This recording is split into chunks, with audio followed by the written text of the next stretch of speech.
Hey guys, it's Vanessa and welcome back to my channel.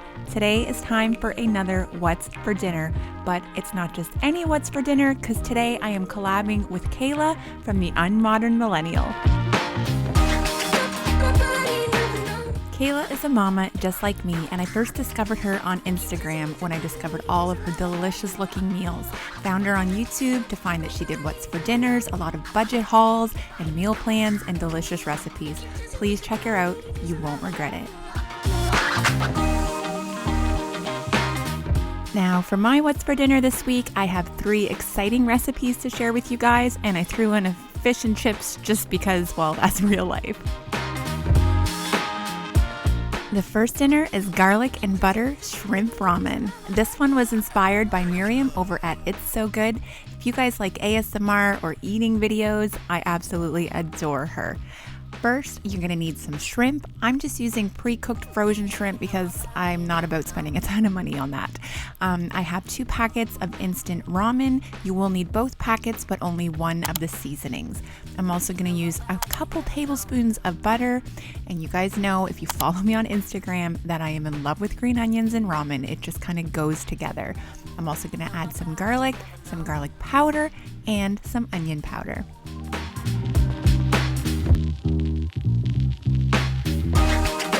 Now, because I pulled my shrimp out of the freezer, I need to defrost them in a colander by running some cold water through them for about 2 minutes.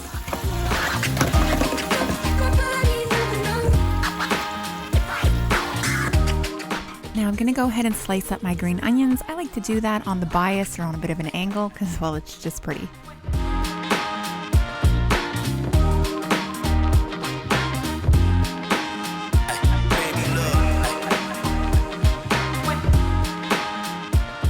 Like I mentioned before, go ahead and set aside one of your seasonings from your ramen. You could use any flavored ramen, by the way, if you wanted to use chicken or the vegetable or the spicy chicken. I think would be really good in this. I'm just not a big spice person. So I'm gonna go ahead and cook it as per the directions. I think I added a little bit less water, but I just put both packages in, brought it to a boil. Y'all, you've cooked ramen, you know how this goes. Next step, I'm gonna go ahead and pull the tails off of my shrimp. Through winter storms and summer skies, there was a time when you were young and free. So let's go back. Ideally, I would have had smaller shrimp to be cooking with this, but since these are jumbo shrimp, I just made the decision to go ahead and cut them in half.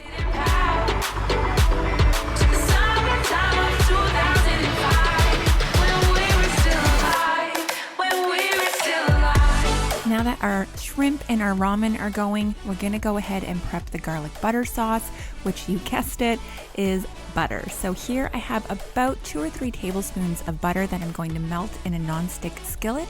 I'm gonna add probably 1 or 2 tablespoons of olive oil and some garlic, however much you'd like.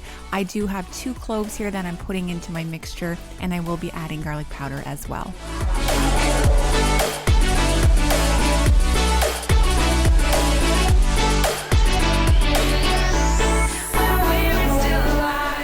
I let the butter and garlic sit for about 2 minutes before I threw my shrimp in, where my shrimp is already cooked. If you were using raw shrimp, I would throw it in and all those flavors would develop as your shrimp is cooking. At this point, I am adding probably about a teaspoon of garlic powder and about a half a teaspoon of onion powder. When we were still alive, when we were still alive.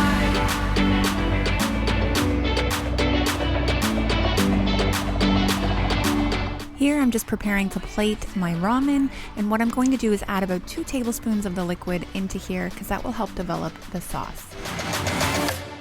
When we were still alive.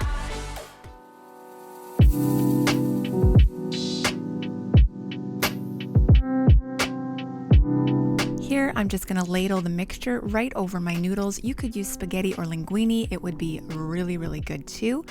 Also, I neglected to put the spice seasoning onto my noodles when I was plating it up, but I added it after. It was fine. Like I always say, there's not much you can't come back from in the kitchen. You guys, this may seem like I fancied up a pack of instant ramen. Well, I did, and it was good. And I really, really think that you need to give it a try. So comforting.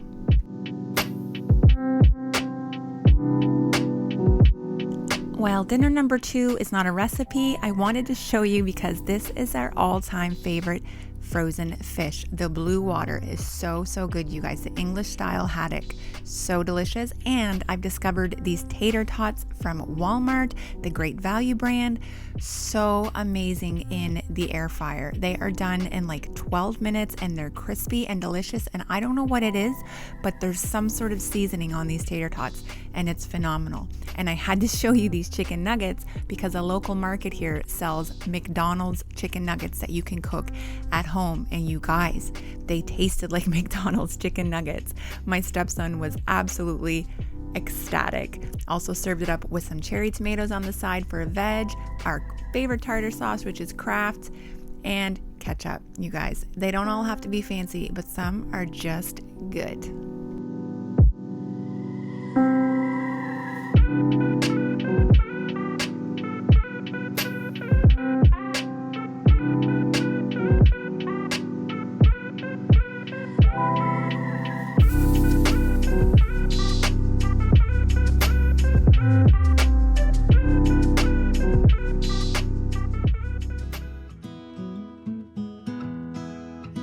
You know how I said I was excited to share some recipes with you?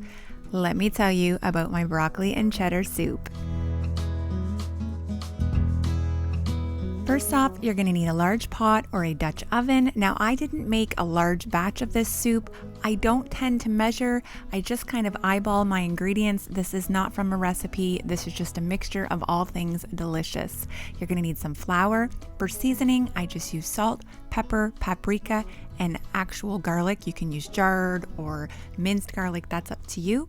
I'm going to use some butter and dice up an onion. I'm also going to use some chicken broth. I only had a little bit in the first container. I'm also using lactose-free milk. I do not use cream. I get my richness from cream cheese, which you'll see I'm going to add as well. I'm going to shred up my own medium cheddar, which is kind of like sharp, I guess. And I use frozen broccoli from Costco. I find it's perfect.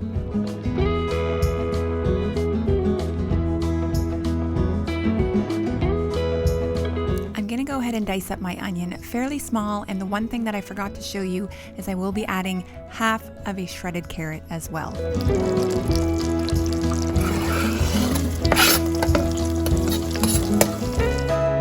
So I already have about 3 tablespoons of butter melting in the bottom of my Dutch oven here on about medium-high heat.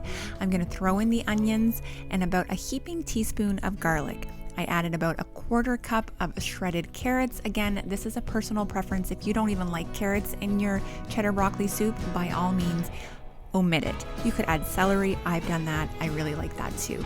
Here I'm adding probably about half a teaspoon of salt and about the equal amount of pepper. I don't like to go too crazy on the salt while I'm cooking. I'd rather add it when I'm eating it so that I don't add too much. And probably about a 1/4 teaspoon of paprika as well. Here I've just roughly spooned in about 3 tablespoons of flour to create a roux, which is what's going to help thicken our soup. When you're doing this, you just want to add it to your butter and vegetable mixture and cook it off for about 2 minutes before you add your liquid, which is what we're adding here. I have chicken stock. Now, I've watched this a couple times to try and guess how much I've put in here, guys. I want to say I might have put about 4 cups altogether of chicken stock. Usually my ratio when I'm making the soup is 3 to 1. So 3 parts chicken stock, 1 part cream or milk or whatever it is that you're adding. That seems to be a good balance for me. Here I'm just throwing it in all willy-nilly, all of my broccoli. If you would rather cut it up, by all means, you do you. It's your kitchen, guys. But I like the big chunks. It just is so delicious when I do it like this. Here I'm going to add about 4 pads of cream cheese at this point, stirring it in until it melts. This is going to help thicken and flavor your soup.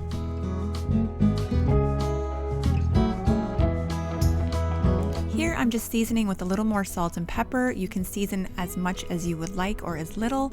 I'm going to add that 1 cup of milk, and then I'm going to add about 1.5 cups of cheese and stir till it's melted and cook this off for about 15 to 20 minutes on medium heat.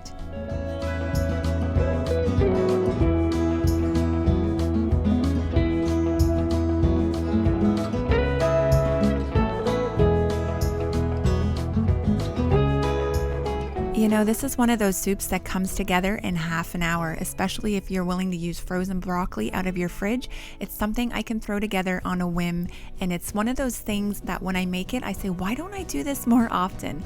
Take a look at this color here, you guys. Absolutely delicious. Please give it a try. Let me know if you did.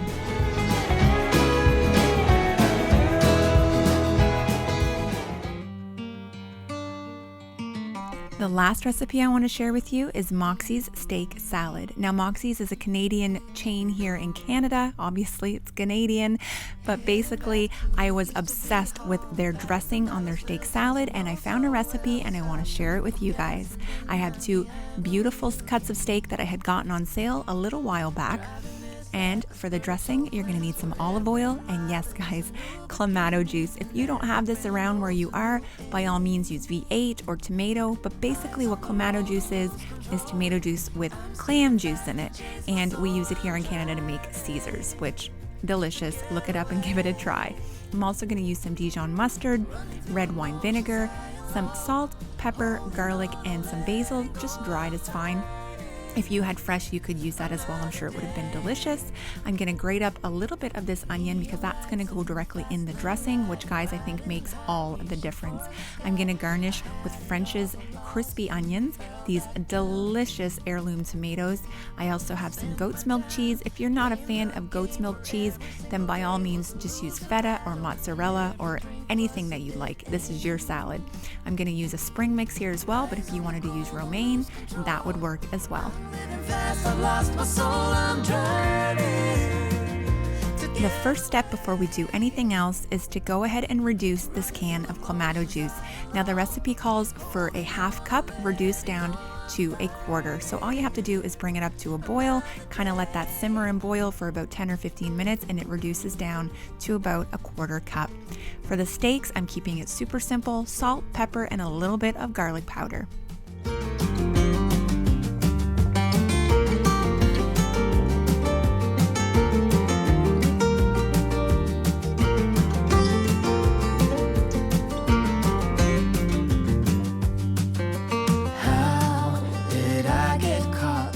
Ideally, I would have barbecued these, but it was not a day to barbecue, so all I did was grab my griddle pan, which frankly works quite well.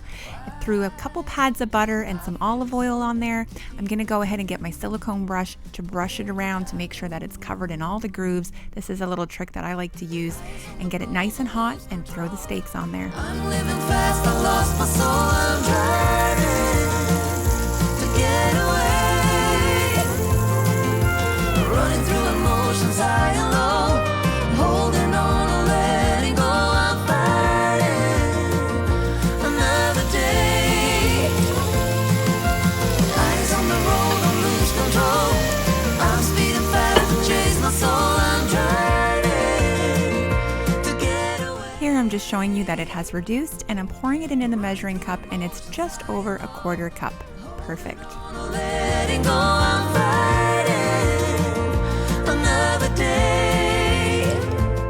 Now cook your steaks however you'd like. We like them medium well, and I'm going to go ahead and grate up my onion.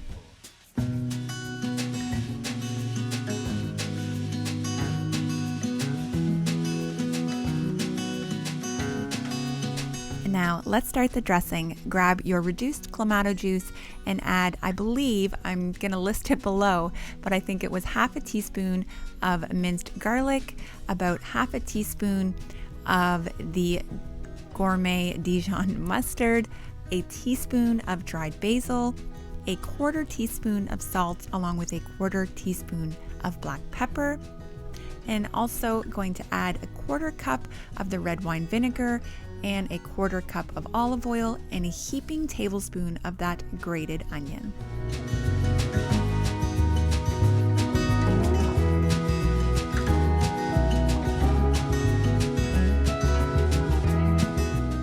Once all your ingredients are in the jar, go ahead and whisk it up. If you had a mason jar with a lid, that would probably be ideal. Then you could keep it in the fridge.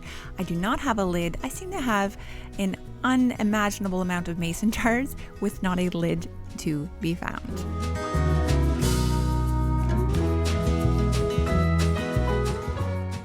Look at all the elements in this dressing, you guys. It was amazing. The garlic and the basil and the grated onion. That is something I am definitely going to take away from this. All I'm doing here is setting the steaks aside to cool down. I don't want a hot steak on my salad, but if that's what you guys like, by all means, enjoy that. I'm going to go ahead and slice it up on the bias. As you can see, it's just slightly pink, just the way we like it.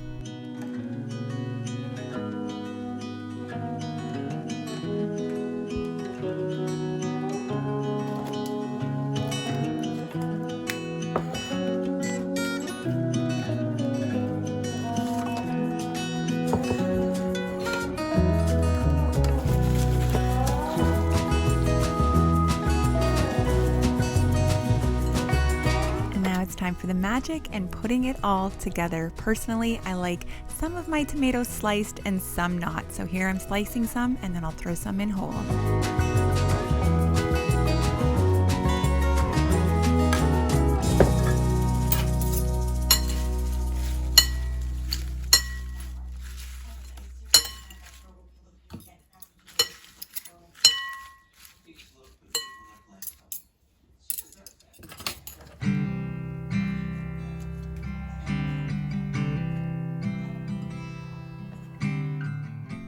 I went ahead and coated my greens with just a little bit of the dressing to start, and I'm going to be pretty liberal with the goat cheese because it's my favorite, but you do you and add as much as you'd like. I added about 3/4 of this steak, and then I'm going to drizzle it with just a little bit more dressing right over top the steak and top it with the crispy onions. Before I lose my mind and go insane, I don't want to sleep. If you know the salad I'm talking about, leave a comment down below, but I'm telling you, this is almost bang on copycat, and I will be definitely throwing this into the rotation.